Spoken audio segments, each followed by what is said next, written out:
Chapter 15, Behind the Mask.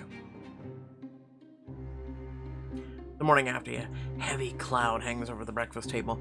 You pick at your food, doing your best to ignore your mother's concerned glances. Louise, however, chatters happily away, completely failing to notice the tension. Wasn't the ball lovely last night? I did so enjoy talking with Prince Maxwell. I know it was only one dance, but it felt as though we talked for hours. Huh. You're right, Pat. It was rather successful. I'm glad you enjoyed yourself, Louise, and was such a suitable partner as well. With the season nearly finished, people will soon begin returning to the country. I assume Nate will be moving on as well. That would be a question for my husband. He would know best, seeing as Lawrence was the one who engaged Nate's services to begin with. Lawrence looks up from his breakfast in surprise, mouth agape in anticipation of his next bite. Don't ask me silly questions. Good grief, can a man eat his sausage in peace? Tonight's ball is sure to be even more exciting, and a masquerade as well. Lawrence's fork slips out of his hand, falling to his plate with a loud clatter. A masquerade? Certainly no one expects me to attend that. But, Lawrence, we must. The ball is at Cecily's house, and she's told me the Queen herself might turn up. Lawrence shrugs, gesturing for the butler to pour him more water. When he speaks, his voice is a hair too casual. Can't be helped, I'm afraid. I have an engagement this evening. Something far too important to miss for a silly costume party. Lawrence, that's rather a flimsy excuse. You never mentioned anything to me about an engagement before. What's so pressing?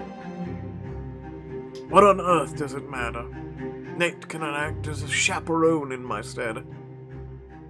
Your pulse races at the thought of attending the masquerade with still you pout, trying to hide your elation from your mother's watchful gaze. If that's what Lawrence deems best, who am I to argue? Uh-huh. Eager to escape your mother's judgmental looks, you rush Louise to the monastery as quickly as your carriage will carry you. Oh, what about this mask, or this one, or this one? Any of them, you would look perfect on you. After much deliberation, Louise at last settles on a charming demi-mask. The seamstress helps her dress for the occasion to get a full idea of the costume. Oh, looks pretty. Notice how the elegant shape is soft, dramatic. Surely it'll catch the eye of someone special. Someone special indeed. I'm sure certain prince will be very taken. The mask is absolute perfect. But what shall you wear, sister? Do not fret. I did not forget the Duchess of Sussington. With a triumphant flourish, the modesty reveals an elaborate emerald gown, a soft fur shawl, and a stunning mask to match. Sophie, if you wore this, all of London would be left wondering who such a mysterious and elegant creature could be. Not to mention, no one would bat an eye if I were to engage in scandalous activities at the ball. This woman only has one thing on her mind, and it's that. The modesty helps you try on the gown, making a few minor adjustments along the way. Finally, she fastens a pearl necklace around your neck with a nod. And one final flourish, an ode to Annie Boleyn. King Henry VIII's mistress? Perhaps the modesty knows more about Nate than she lets on. You touch the infamous bee hanging from your neck.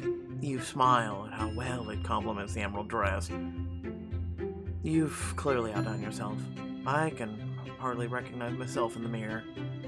You twirl, letting your skirts billow from underneath you as the soft shawl caresses your skin.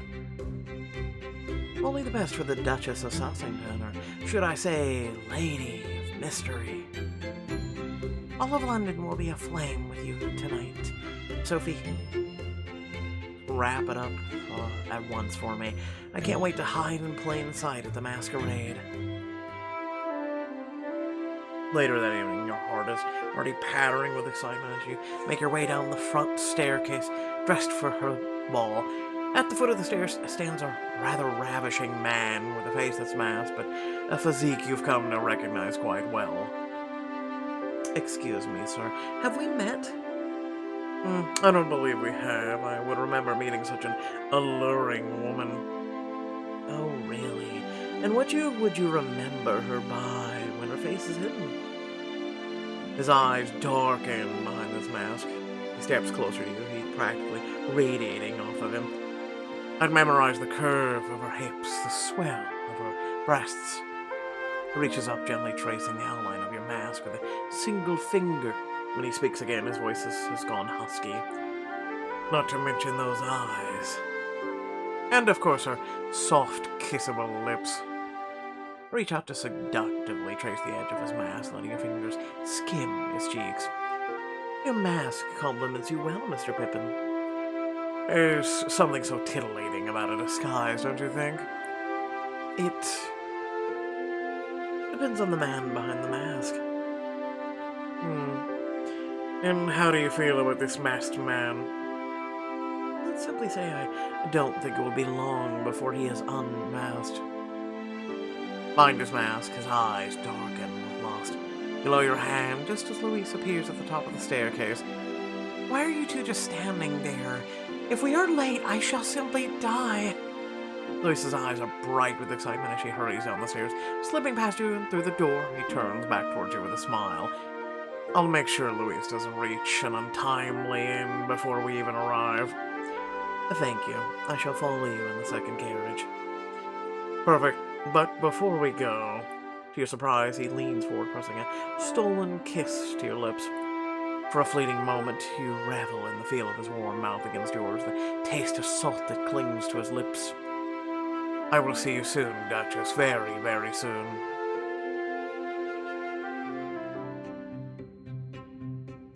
When you arrive at the masquerade, Cecily waits outside the ballroom door, standing next to a footman holding a mysterious list. Good evening. May I take your name? Does he really not know who I am? It's the Duchess of Sussington. At the sound of your voice, she starts nearly dropping her fan in a start of surprise. Sophie, is that you? Oh, come on. Well, I am certainly not Lady Adeline. You could have fooled me. She quickly scans the mysterious list that the footman holds out for her to read. The goal of the night is mystery, so I'm giving everyone a nom de plume after the Greek gods and goddesses. For the rest of the evening, you'll be known as Lady Aphrodite. The goddess of love and beauty, you flatter me. She was also known for her many lovers. Did I mention Mr. Ares just arrived? It's said he and Aphrodite had an illicit romance. Cecily. That's Lady Cupid tonight. Matchmaker extraordinaire, and I hope you enjoy your evening, Lady Aphrodite. Inside, masked and unmasked guests mingle through the busy ballroom. Indulging in the mystery of the event, a footman announces your arrival to the crowd. Hear ye, Lady Aphrodite has arrived on Mount Olympus. It's impossible to see Nate and Louis through this crowd. I mean, she's in bright yellow, he's in bright red, it shouldn't be that hard. You soon find yourself flitting from group to group, getting caught in various conversations. And tell me, Lord Zeus, are you married? Prince Maxwell's cheeks flush with embarrassment. He looks away, hiding his face. I, have plans to, assuming my host doesn't scare away prospective matches tonight.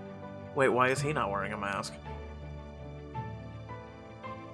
What an interesting evening, don't you think, Lord? Oh, dash it all, I've forgotten my blasted name again. My wife isn't even here to remind me. If you ask me, the season's entertainments involve entirely too much acting. Just between us ladies, I wouldn't mind seeing that young gentleman without his mask, or perhaps without his trousers. Countess Dumarche! Could just do more. I've never heard of her. My name is Lady Hestia. The Countess gives you a soft smile before she approaches the gentleman in question. As you gaze across the room, you finally see Nate and Louise by the refreshment table. No one's wearing masks except for us. Or is that just Pixelberry trying to make us feel... I don't know, it's stupid. You won't believe the gossip I've been privy to this evening. I'm beginning to think Mama was smart for skipping tonight's event. Well, that's an interesting tidbit I heard from a certain Lord Zeus that may interest... But before you can tell Louise about your talk with Prince Maxwell, the doors open wide, announcing a new visitor. Now presenting Lady Hera on Mount Olympus. Hushed whispers fall over the crowd as all eyes turn towards the new guest. Is that... She actually came. I'm assuming the Queen. It's the Queen. She's unmistakable, even with the mask. She's turning this way. I'm so nervous. I could just... Don't worry, Louise. Just remember to... show the proper decorum. Not to put too fine a point on it, but she is the Queen of Great Britain and Ireland. Oh dear, now I'm even more nervous. As the Queen glides to a regal stop in front of you, you curtsy low, bending your head to deference. She doesn't say a word, scrutinizing you carefully. Her Majesty's approval could make Louise's future, or break it. A pleasure to make your acquaintance. Lady Hera. I've always wanted to meet the Queen of the Gods. Beneath her mask, the Queen's eyes narrow, her lips tugging to one side in amusement. You recognize who I am? In my defense, you have a rather identifiable air, Your Majesty. Which isn't a bad thing. You look lovely, Your Majesty. And so much younger than I thought you would. There's a moment of shocked silence. Your sister's eyes widen in horror as she realizes her fox poss. Louise, why would you say that?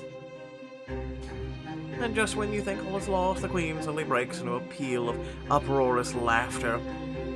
What a delightful young lady you are. So enchantingly refreshing. If I'm not mistaken, and I'm usually not, you must be Lady Louise I've been hearing so much about. You've heard of me? Her Majesty nods and turns in your direction, surveying your opulent costume with a look of approval. Which means the woman in this magnificent costume must be your sister, the Duchess of Sussington. I am indeed, Your Majesty. I'm honored to be speaking with you. Yes. Now my courtiers tell me Lady Louise could be a radiant light of the season this year, a shining example for all to follow. I would like to see this myself, if it's all right with you, Duchess. I believe I'll be getting to know your sister this evening.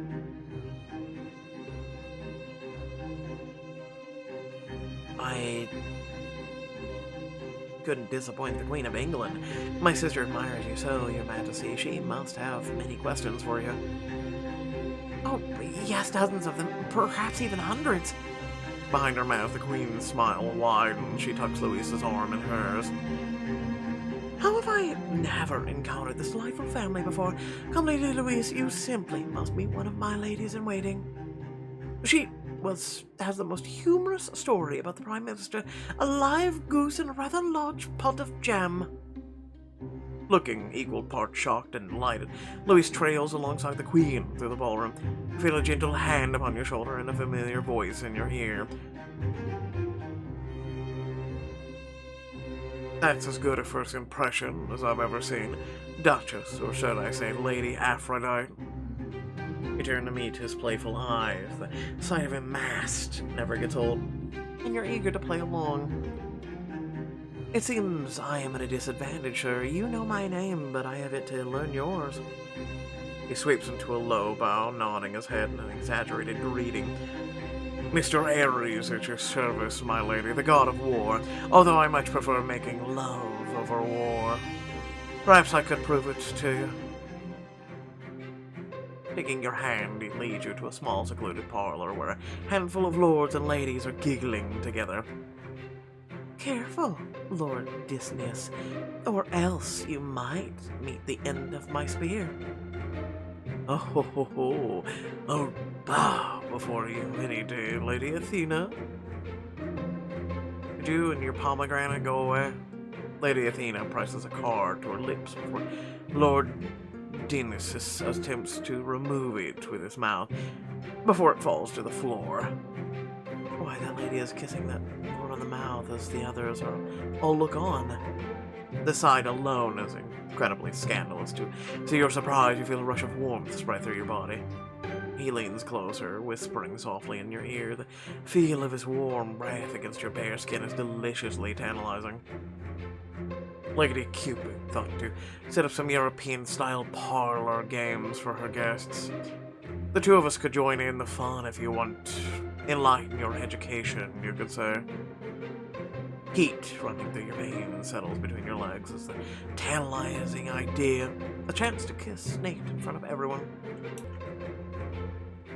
The parlor lights are dim, the air thick with smoke and possibility, pulse racing with excitement. You and Nate fully step into the room. It feels like stepping into a warm bath. You can almost feel the water lapping at your body, washing your inhibitions away. Are you sure about this, Duchess? Not at all, but isn't that what makes it exciting? As you approach the group, the lord you noticed earlier looks up at the two of you in interest. Oh, and who might you two be?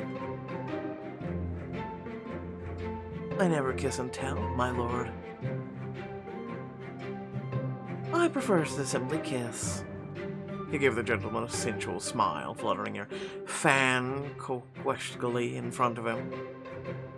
The gentleman stares at you in open-faced wonderment, a bemused smile spreading over his face. Oh, good lord, who are you? You may refer to me as Lady Aphrodite, my lord, and this is my companion, Mr. Ares. He rolls his eyes as the gentleman pointedly tears his gaze away. He gestures towards a circle of partygoers. Perhaps we could join you, my lord. At last, the gentleman manages to tear his gaze away from you. Of course, come in. The name's Duchess, for tonight at least. I am Lord Poseidon. Wait, was it Hades? I'm afraid you've just missed a round of cards with rather interesting stakes. We thought the very end of it, and thought you might care for new players. Why, yes. The game is called Le Souffle d'Amour. The breath of love in French. I can't say I'm familiar with the game, my lord. The masked woman you saw earlier, called Lady Athena, draws you into the circle, offering you a seat beside her. Come, let us show you. You simply breathe in as you take the card from the player's lips. Inhaling softly, the woman lifts a playing card to her lips, holding it in place with her breath as she leans towards another guest. Scandalously, Lord Poseidon presses lips against Lady Athena's mouth. When he pulls away, the card has been passed to him. See, it couldn't be easier. Be careful. If you fail to capture the card, you must answer one question about yourself from the crowd. I see how French. And then what you do is, right after that, you start waving a white flag.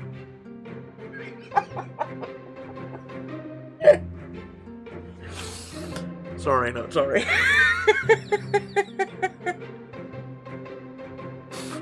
Yeah, excuse me. I find the game quite invigorating. As the newcomer, it falls to Nat to begin the game. He skillfully raises the card to his lips, turning expectantly towards you. I should take the card. Your heart thudding loudly in your chest, you lean forward, pressing your mouth intimately against his. The paper-thin card does nothing to staunch the heat from his lips. Warmth coils through you in response, your body pulsing with longing. I say, I'd like to be kissed like that someday. Forget someday. I'd like to be kissed like that tonight. Oh, shush. Some of us are trying to enjoy the show. The fact that everyone is watching you and him together feels unbelievably daring and unspeakably erotic. If he can read your thoughts, he pulls back, letting the card stick to your lips. I hope it weren't too obvious. I believe it's your turn, Lady Aphrodite. Flustered, you turn to the next guest, dropping the card before you pass it. I believe you are the truth, Lady Aphrodite. See, that's bullshit. You should be allowed to either drop the card or keep it, and then we get to see who we are gonna, I guess, get it or give it to, I guess.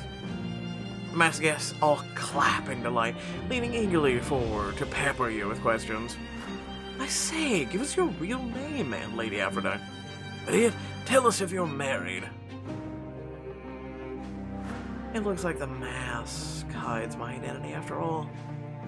Lady Athena turns to you with a wicked smile, her eyes sparkling with mischief.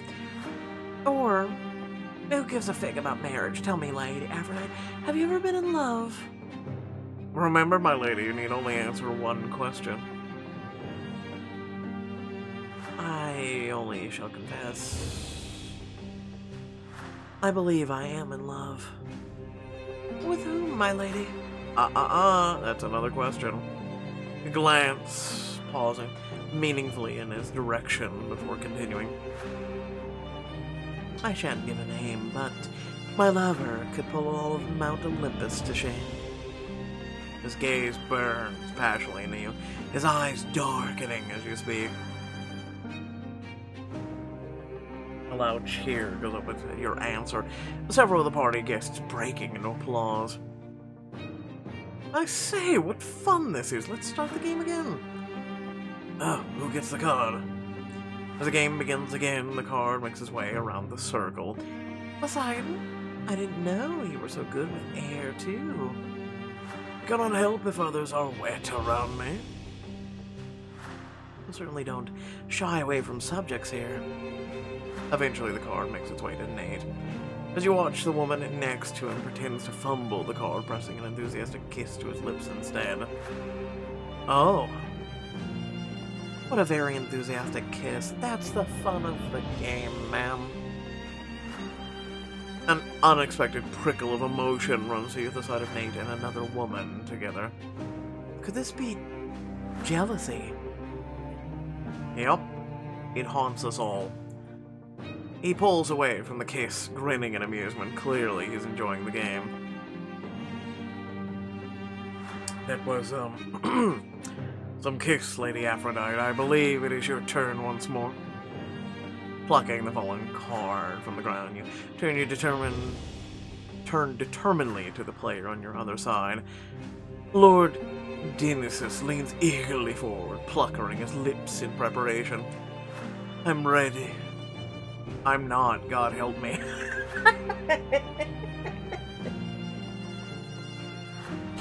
It's Lord Pompadour.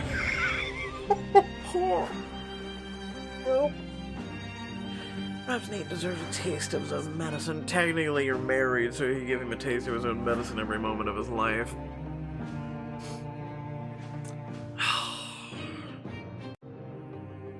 Fine. I might not typically be so bold, but Lady Aphrodite, on the other hand. Lady Aphrodite, are you quite ready? Indeed I am, Mr. Aries. Giving Nate a deliberately challenging look, you raise the card to your lips and lean forward, holding the playing card in position. But as Lord Duchess's mouth nears yours, you deliberately exhale, letting the card drop to the ground. You can feel his gaze narrowing jealously as you press your mouth against Lord Duchess's, kissing him enthusiastically. I say. At your side, you catch a flicker of movement as a pained, restrained stillness overcomes him. Pulling away from Lord Duchess, you meet his smoldering gaze. The vicarious desire in his eyes is apparent. How clumsy you are this evening, Lady Aphrodite. Shall we switch directions this round? Liven it up a bit. As the next round begins, the card passes without incident for a while. I was sure I'd hear your truth, Poseidon. I swam away from that one, eh? You manage to take the playing card from Lord Duchess with ease and turn to Nate. Lady Athena whispers nearby. Perhaps we'll learn more about Mr. Arias now. You lean towards him, but to your surprise, he reaches up and tosses the card carelessly to the side. I don't think we need this anymore. Mr. Arias, what are you doing? I couldn't let someone else's lips be the last thing you taste, Lady Aphrodite. Uh-huh. And just like that, he captures your mouth in a passionate kiss. His lips are eager, tongue skillfully coaxing and teasing all at once. It calls for another glass of wine. As the crowd gives another cheer, you'll thrill with hedonistic pleasure, leaning into the kiss.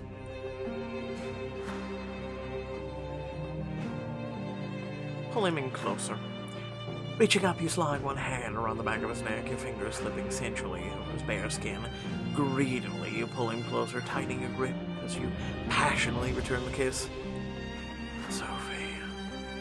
You can feel yourself growing flush with desire, blossoming deep in your stomach. The rest of the room falls away as his presence overtakes your senses, the heady scent of him making you dizzy. But I wouldn't give to be alone with him right now. As his tongue explores your mouth, you imagine what it feels like to have a lapping against your heated center. The crowd forgotten. You cling to each other for a long moment, reveling in the heat and passion of your embrace. When he finally pulls away, your lips are tender and your cheeks are flushed with heat. My apologies, Lady Aphrodite. I seem to have forgotten the rules of the game. Of course, Mr. Ares, apology accepted. Lady Athena glances ruefully at Nate and you, sighing in regret. Well, I hardly think any of us will top that kiss. Your lips still tender, you take his hand, following him eagerly back to the ballroom. As the opening strains of the romantic minuet fill the ballroom, the dance floor begins to fill with masked and unmasked couples alike. The room is abuzz with wanton energy. Those few whom recognize are taking more liberties than normal, and not always with their spouses.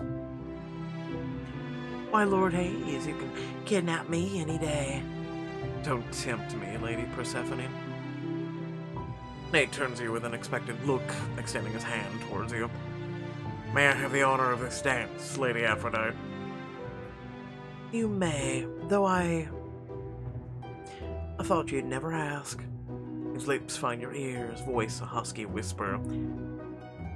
Tonight, nothing could keep me away from you. Unless her husband walks right in. Oh, sorry, I was late.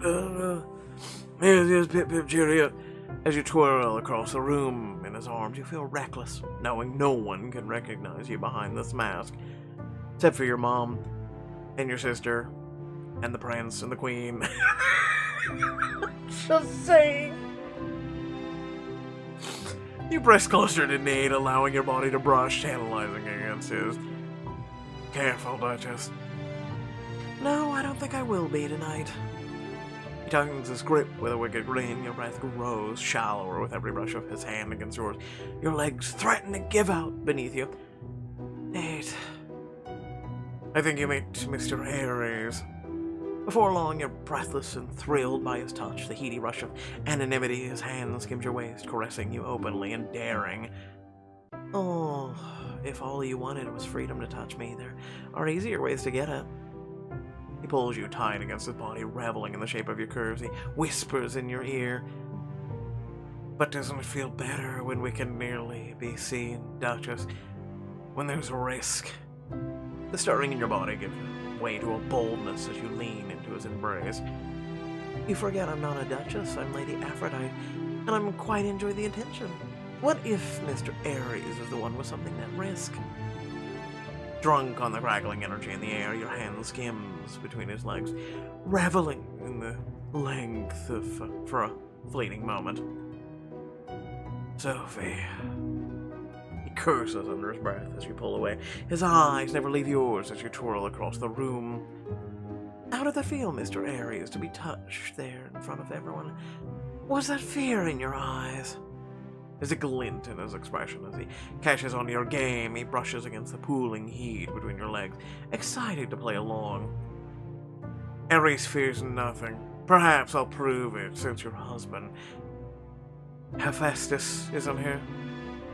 Lost in each other's eyes, you glide across the floor, right into Cecily and Philip.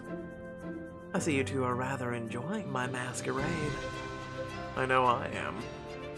Indeed we are, Lady Cupid. You've crafted quite the romantic event tonight. I saw you disappear into the parlor earlier. Tell me, what did you think of Les Soufflés de la Rama?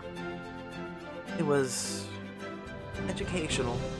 Luckily, I had a rather helpful tutor to instruct me in the rules of play. Perhaps our host is a place set aside where we can practice further. She lowers her voice conspiratorially, leaning closer to you and Nate. What kind of host would I be if I hadn't? I have a room upstairs for such occasions, and in such an elaborate costume, no one will be able to recognize you. Your blood pounds at the very suggestion. You feel his presence close behind you, his breath tickles beneath your elite earlobe. You said you wanted to play the temptress, Lady Aphrodite. Now you can follow through.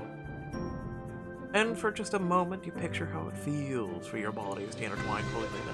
Let him have his way with you, and you with him. Care to explore our temptations, Lady Aphrodite? Imagine feeling his hands on your hips, between your legs, to be able to sate yourself completely without a care for anyone catching you.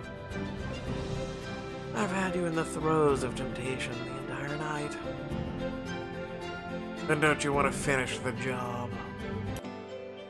The answer, for once, is no, because we know where it's going to immediately lead. Thank you for the offer, Lady Cupid, but it's too risky. Someone might still recognize me.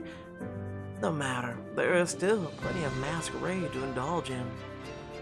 And perhaps you might honor me with the next dance, Lady Cupid. Cecily takes Philip's hand in delight before the two of them twirl off through the ballroom together. Hours later, as the first rays of light peak over the horizon, you and Louise ride back to your town home, both of you exhausted and spent. I still can't believe I spent the evening with the Queen. Did you know Her Majesty has invented her own drink? At least Louise is too preoccupied to wonder who I spent the evening with. Oh, I forgot the most important part. She links her arm in yours, beaming up at you in delight. As you know, my presentation is in just a few days, and the Queen has specifically asked that you present me. Yay! Alright, without further ado, thanks for watching. Please remember to like, share, and subscribe. Head down the description. Plenty of ways to support the channel, and things to check out. So, without further ado, let me say the following. We did not see... I believe, correct me if I'm mistaken, but we did not see, Lawrence and his lover, right? Mina, I believe.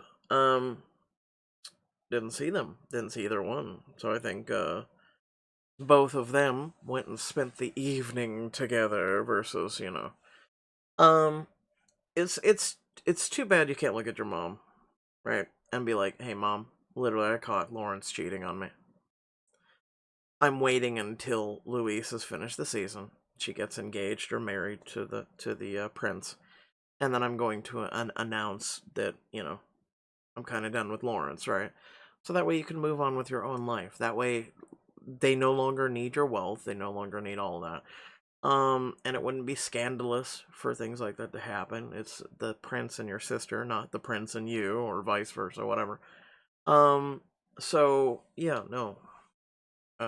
Again, the good old Pixelberry trying to add drama and whatnot to where things shan't be, as they say. Or really don't need to be. But, without further ado, thanks for watching. Love your beautiful faces. Let me know in the comment section below what you thought and what you think will happen. Catch y'all later. Peace.